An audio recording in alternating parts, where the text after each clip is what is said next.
안녕하세요, 여러분. 오늘 이 시간을 통해 우리가 매일 무심코 지나치는 순간들, 무의식적으로 취하는 자세들, 그리고 우리를 둘러싼 공간과의 대화에 대한 깊은 이야기를 나누고자 합니다. 빌렌 플루서의 몸짓들과 공간의 안무라는 두 텍스트가 만나 펼쳐내는 사유의 지형도를 함께 걸어보려 합니다. 이 여정은 단순한 학술적 탐구가 아닙니다. 우리의 일상, 우리의 몸, 그리고 우리가 숨쉬는 공간에 대한 새로운 감각을 일깨우는 4세계 시간이 될 것입니다. 지금 여러분이 앉아있는 자세, 화면을 바라보는 시선, 그리고 이 영상을 시청하는 공간까지 모든 것이 이야기의 일부가 됩니다. 몸짓과 공간이 만들어내는 의미의 풍경 속으로 함께 걸어가 보시죠. 몸짓, 단순한 움직임을 넘어서 여러분은 언제 마지막으로 자신의 몸짓에 주목했나요? 아마도 특별한 프레젠테이션을 앞두고 거울 앞에서 연습할 때, 혹은 중요한 약속을 앞두고 옷매무새를 다듬을 때일 수도 있습니다. 하지만 빌렌 플루서가 몸짓들에서 말하는 제스처는 이런 의식적인 순간만을 의미하지 않습니다. 카페에서 커피잔을 들어 올리는 방식, 지하철에서 스마트폰을 스크롤하는 손가락의 움직임, 강의실에서 펜을 돌리는 무의식적인 습관, 대화 중 상대방의 말에 고개를 끄덕이는 리듬이, 모든 것이 플루서가 말하는 몸짓의 영역입니다. 그의 관점에서 이러한 몸짓은 단순한 신체적 움직임이 아닙니다. 그것은 언어처럼, 아니 어쩌면 언어보다 더 근원적인 방식으로 세계와 소통하는 복합적인 기호 체계입니다. 플루서는 말합니다. 몸짓은 자유의 표현이다. 이는 무슨 의미일까요? 그것은 우리의 몸짓이 단순히 생리적 필요나 본능적 반응에 의해서만 결정되는 것이 아니라 문화적 학습과 개인적 선택, 그리고 무엇보다 우리의 세계 해석 방식을 담고 있다는 것입니다. 손을 흔드는 간단한 제스처만 해도 문화권에 따라 환영의 표시가 될 수도, 착별의 신호가 될 수도, 혹은 경고의 의미를 담을 수도 있습니다. 더 나아가 플루서는 몸짓을 코드로 이해합니다. 마치 컴퓨터 언어처럼 몸짓은 특정 문화 속에서 해독되고 해석되는 복잡한 신호 체계라는 것이죠. 하지만 컴퓨터 코드와 달리 몸짓의 코드는 고정되어 있지 않고 끊임없이 변화하며 무엇보다 다양한 방식으로 해석될 수 있는 열린 텍스트의 성격을 지닙니다. 예를 들어 오늘날 우리가 스마트폰을 사용하는 몸짓을 생각해 봅시다. 엄지손가락으로 화면을 쓸어 올리는 동작, 두 손가락을 벌려 이미지를 확대하는 제스처, 알림이 울릴 때 반사적으로 주머니를 더듬는 습관. 이것들은 불과 15년 전에는 존재하지 않았던 새로운 몸짓의 언어입니다. 우리는 이 새로운 코드를 학습하고 내면화하고 자연스럽게 수행하게 되었습니다. 그리고 이 과정에서 우리의 신체 감각, 공간 지각, 시간 경험까지도 미묘하게 변화했습니다. 이러한 변화는 단순히 기술적 적응의 차원을 넘어섭니다. 그것은 우리가 세계를 경험하고 타인과 소통하고 자기 자신을 표현하는 근본적인 방식의 변화를 의미합니다. 스마트폰을 통해 소셜미디어에 접속할 때 우리는 물리적으로는 집의 소파에 앉아있지만 정신적으로는 전 세계적 네트워크에 연결된 가상 공간 속에 존재합니다. 이런 이중적 존재 방식은 우리의 몸짓에도 반영됩니다. 화면을 응시하는 고정된 시선, 끊임없이 스크롤하는 손가락, 때로는 무의식적으로 짓게 되는 미소나 찡그림이, 모든 것이 디지털 시대의 새로운 몸짓 언어입니다. 공간, 단순한 장소를 넘어서 이제 플루서의 몸짓 개념과 만나는 공간의 안무로 시선을 옮겨봅시다. 이 텍스트에서 말하는 공간은 단순히 물리적인 3차원 좌표계가 아닙니다. 그것은 인간의 경험, 기억, 관계, 권력, 욕망이 교차하는 복합적인 장입니다. 우리가 공간이라고 말할 때 흔히 떠올리는 것은 비어있는 상자나 컨테이너 같은 이미지입니다. 마치 공간이 우리의 활동과 무관하게 이미 존재하는 중립적인 배경인 것처럼 생각하죠. 하지만 공간의 안무는 이런 관점을 뒤집습니다. 공간은 결코 중립적이거나 균질적이지 않습니다. 그것은 건축적 배치, 사회적 규범, 역사적 맥락, 기술적 조건, 그리고 무엇보다 그 안에서 움직이는 사람들의 몸짓에 의해 끊임없이 생성되고 재구성되는 살아있는 실체입니다. 도서관을 예로 들어봅시다. 서가와 열람석의 물리적 배치, 조명의 밝기, 소리를 억제하는 분위기의 모든 요소들은 특정한 방식의 몸짓을 유도하고 다른 몸짓들을 제한합니다. 우리는 도서관에 들어서는 순간 자연스럽게 걸음걸이를 조심스럽게 바꾸고 목소리를 낮추고 시선을 책과 화면에 집중시킵니다. 이는 단순히 개인적 선택이 아니라 도서관이라는 공간이 안무하는 집단적 퍼포먼스의 일부입니다. 반면 놀이공원에서 우리의 몸짓은 완전히 달라집니다.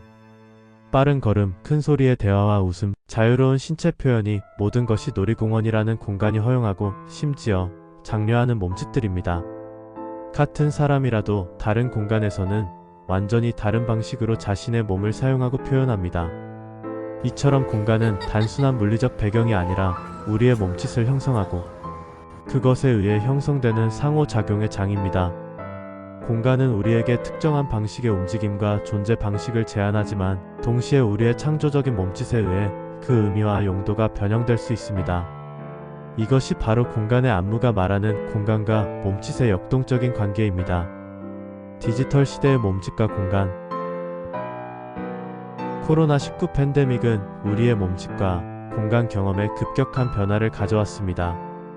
물리적 거리두기, 마스크 착용, 그리고 무엇보다 온라인 플랫폼으로의 급격한 이동이 모든 것이 우리의 몸짓 언어와 공간 감각을 재편했습니다. 재택근무가 일상화되면서 집이라는 공간은 근본적인 변화를 겪었습니다. 전통적으로 집은 휴식과 가족관계의 장소, 사적인 영역으로 여겨졌습니다. 그러나 이제 그것은 업무 공간, 학습 공간, 사회적 교류의 공간, 심지어는 공연과 전시의 공간까지 포함하는 다중적 장소가 되었습니다. 침실 한쪽에 놓인 책상, 그 위에 설치된 웹캠과 마이크, 화상회의 중에 보이지 않는 부분을 가리는 가상 배경이 모든 것이 새로운 공간적 배치와 몸짓 규범을 만들어냈습니다. 특히 화상회의는 완전히 새로운 종류의 몸짓 언어를 요구했습니다.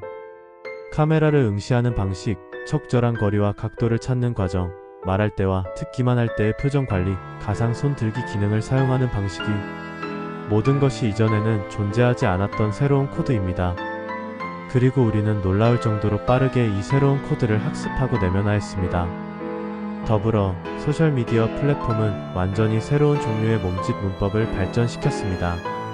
인스타그램에서의 포즈 취하기, 틱톡에서의 안무 따라하기, 유튜브 영상의 시작과 끝을 장식하는 인사, 제스처 이런 몸짓들은 온라인 공간에서 자신을 표현하고 타인과 소통하는 중요한 방식이 되었습니다.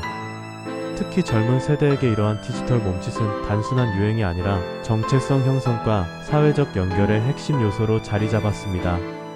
이런 디지털 공간에서의 몸짓은 물리적 한계에서 자유롭다는 특성이 있습니다. 우리는 필터와 편집을 통해 현실에서는 불가능한 몸짓과 표현을 만들어낼 수 있습니다. 얼굴 표정을 과장하거나 변형하고 신체의 한계를 넘어서는 움직임을 연출하고 심지어 완전히 새로운 형태의 존재로 자신을 표현할 수 있습니다. 이것은 플루서가 말한 몸짓의 자유가 디지털 공간에서 새로운 차원으로 확장되는 모습입니다. 그러나 이런 자유에는 새로운 종류의 제약과 규범도 함께 따라옵니다.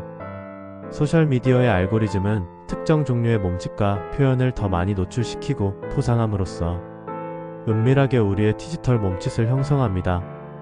좋아요를 많이 받는 포즈와 표정, 더 많은 공유를 이끌어내는 제스처. 이것들은 마치 보이지 않는 안무가의 지시처럼 우리의 온라인 퍼포먼스를 조율합니다. 몸짓의 보옥수성과 의미의 난민. 플루서의 몸짓론에서 특히 주목할 만한 개념은 보옥수성 플러렐리티입니다. 하나의 몸짓은 결코 하나의 고정된 의미만을 가지지 않습니다. 그것은 항상 다양한 방식으로 해석될 수 있는 열린 텍스트입니다.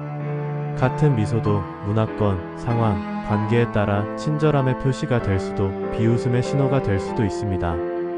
이런 의미의 다층성과 불확정성이 바로 몸짓의 풍요로움이자 도전입니다. 디지털 시대의 이 복수성은 더욱 증폭됩니다. 온라인에서 공유되는 하나의 제스처나 표정은 전 세계 다양한 문화권의 사람들에게 동시에 노출되고 각자의 문화적 렌즈를 통해 해석됩니다. 이로 인해 우리는 종종 의미의 난민 상태에 놓이게 됩니다. 너무 많은 해석이 가능해 오히려 확실한 의미를 찾기 어려워지는 상황이죠.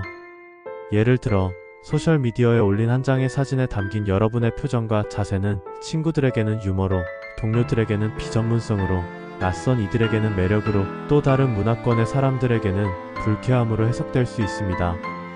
이런 해석의 다양성과 충돌 속에서 몸짓의 원래 의도라는 개념 자체가 흐릿해집니다. 그러나 플루서는 이러한 불확실성을 부정적으로만 보지 않습니다. 오히려 그것은 창조적 가능성의 공간을 열어주는 계기가 될 수 있습니다. 의미가 고정되지 않고 유동적일 때 우리는 더 자유롭게 실험하고 새로운 표현 방식을 모색할 수 있기 때문입니다.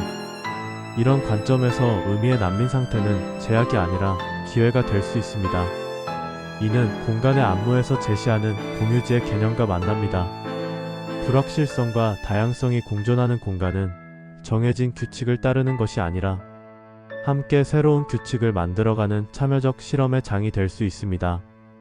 디지털 공간에서 자연 발생적으로 생겨나는 밈과 트렌드, 새로운 표현 방식들은 이런 집단적 창조성의 사례라고 볼 수 있습니다. 능동적 주체로서의 몸. 공간의 안무의 관점에서 특히 중요한 것은 인간의 몸이 단순히 공간에 의해 조건지어지는 수동적 대상이 아니라는 점입니다. 오히려 몸은 공간을 해석하고 변형하고 때로는 전복하는 능동적 주체입니다. 우리의 몸짓은 공간의 지시를 따르기도 하지만 동시에 그 공간의 의미와 용도를 재정의할 수 있는 힘을 가지고 있습니다. 예를 들어 도시의 공공장소를 생각해봅시다. 광장, 공원, 지하철역 이런 공간들은 특정한 용도와 행동 규범을 전제로 설계됩니다. 그러나 실제로 이 공간들은 설계자의 의도와는 다른 방식으로 사용되기도 합니다. 광장은 집회의 장소가 되고 공원의 난간은 스케이트보더들의 놀이터가 되며 지하철 계단은 즉흥 공연의 무대가 됩니다. 이처럼 우리의 창조적인 몸짓은 공간의 원래 목적을 재해석하고 확장합니다. 더 일상적인 예로 스마트폰 사용을 들 수 있습니다. 스마트폰은 어떤 공간에서든 우리에게 제3의 공간을 제공합니다. 지하철에 앉아 있어도, 회의실에 있어도, 심지어 화장실에 있어도 스마트폰을 통해 우리는 물리적 공간의 제약을 넘어 다른 세계로 접속할 수 있습니다. 이것은 우리의 몸이 단순히 물리적 공간에 종속되는 것이 아니라 능동적으로 다중적인 공간성을 구성하고 경험할 수 있음을 보여줍니다. 이런 능력은 사회적, 정치적으로도 중요한 함의를 갖습니다. 공적 공간에서의 시위나 퍼포먼스는 종종 그 공간의 지배적인 권력 구조와 의미 체계에 도전합니다. 이는 단순한 물리적 점유를 넘어 그 공간이 누구에게 속하는지, 어떤 행동이 허용되는지, 어떤 목소리가 들릴 수 있는지를 재협상하는 과정입니다. 플루서의 관점에서 이러한 행위는 공간의 코드를 재프로그래밍하는 창조적인 몸짓은 문화예술적 행위인 것입니다. 일상의 안무, 미시적 저항과 변형의 가능성. 여기서 우리는 더 일상적인 차원으로 논의를 확장할 수 있습니다. 거창한 시위나 예술적 퍼포먼스가 아니더라도 우리의 일상적인 몸짓은 이미 사회적 질서와 규범에 대한 미시적인 대응과 협상의 장입니다. 카페에서 노트북을 펼치고 일할 때 우리는 소비 공간을 생산 공간으로 변형시킵니다. 에스컬레이터에서 걷는 사람들은 효율성의 논리를 체현하지만 서 있는 사람들은 그것에 저항합니다. 식당에서 스마트폰으로 음식 사진을 찍는 행위는 먹는 공간을 전시와 공유의 공간으로 재정의합니다. 이런 일상적인 선택과 몸짓들은 모두 주어진 공간의 의미와 규범을 미묘하게 협상하는 과정입니다. 특히 디지털 기술은 이런 일상적 안무의 가능성을 크게 확장했습니다. 증강현실 게임은 도시의 거리와 건물의 새로운 의미층위를 추가하고, 스마트워치나 헬스 트래커는 우리 몸의 움직임을 데이터로 변환해 새로운 방식으로 해석하게 합니다. 심지어 화상회의 중 카메라를 끄는 간단한 선택도 디지털 공간에서의 보이지 않기에 정치학을 협상하는 몸짓이 됩니다. 이처럼 우리의 일상은 크고 작은 안무의 연속입니다. 그리고 이 안무 속에서 우리는 단순한 연기자가 아니라 동시에 안무가이기도 합니다. 우리는 주어진 공간과 규범 속에서 움직이지만 동시에 그것을 재해석하고 변형시키는 창조적 주체이기도 합니다. 이것이 바로 플루서의 몸짓론과 공간의 안무가 만나 제시하는 일상적 실천의 가능성입니다. 몸짓과 공간을 통한 공동체성의 재구성. 마지막으로 플루소의 몸짓론과 공간의 안무가 제시하는 가장 중요한 통찰 중 하나는 몸짓과 공간이 새로운 형태의 공동체성을 실험하고 구성하는 장이 될 수 있다는 점입니다. 전통적인 공동체는 종종 혈연, 지연, 직업 등 기존의 사회적 범주에 기반했습니다. 그러나 디지털 시대의 공동체는 더욱 유동적이고 선택적입니다. 온라인 게임의 길드, 특정 해시태그를 중심으로 모인 소셜미디어 사용자들, 원격으로 협업하는 직장 동료들, 이런 새로운 형태의 공동체는 물리적 근접성보다는 공유된 관심사, 가치, 그리고 무엇보다 특정한 방식의 참여와 표현을 중심으로 형성됩니다. 이런 공동체들은 고유한 몸짓 언어와 공간 감각을 발전시킵니다. 게임 커뮤니티는 특정 이모티콘과 용어, 플랫폼 특유의 인터페이스 사용법을 공유합니다. 특정 직업 공동체는 전문적인 도구와 공간을 다루는 방식, 그리고 그에 수반되는 몸짓 언어를 통해 정체성을 형성합니다. 이런 공유된 몸짓과 공간 경험이 새로운 형태의 유대와 소속감을 만들어냅니다. 플루서는 이런 유형의 공동체를 프로젝트 공동체라고 부릅니다. 그것은 주어진 정체성이나 조건에 기반하는 것이 아니라 함께 무언가를 만들고 실험하는 과정에서 형성되는 공동체입니다. 이는 공간의 안무가 말하는 공유지의 개념과 연결됩니다. 공유지는 누구의 소유도 아니면서 모두의 것인 공간, 그리고 그 공간을 함께 가꾸고 사용하는 과정에서 형성되는 관계의 망을 의미합니다.